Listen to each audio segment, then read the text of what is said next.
Скопјанец Лази, обидувајќи се да го помине пешачкиот премин во Скопската општина аеродром поради лизгавиот и неисчистен снег. Видеото кој ги приплави социјалните мрежи предизвика низа коментари, од смеа до загриженост, отсликувајќи ја зимската реалност и подготвеноста на службите во главниот град. Првиот снег утринава предизвика хаос во Скопје. Заглавени автобуси, тротоари и улици под снег. Граѓаните на пат кон работните места и училиштата отежнато се движеа.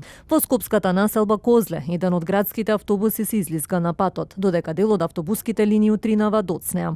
Од јавното сообраќајно предпријатие велат дека за сите одложувања и доцнења навремено се ажурира веб страницата на ЈСП, каде може да се добијат навремени информации.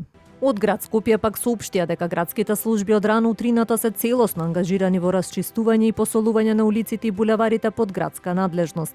Градоначалникот Орце Ѓоргиевски информираше дека се фрлени 300 тони сол. Снегот не е изненадување во зима.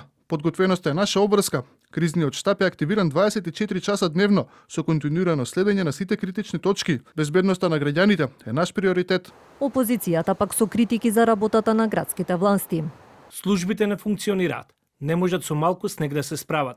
Сега скопјани треба да чекаат да се стопи снегот по улиците, за да се движат нормално. Нема доволно возила за чистење, ама има за 161 тендер за ортаците на Орце и ВМРО. Дали ова е Safe City? Од Центарот за управување со кризи соопштија дека до 13 часот сите патни правци на територијата на градот Скопје се исчистени и дека надлежните служби ја следат состојбата и се подготвени за дополнителни интервенции.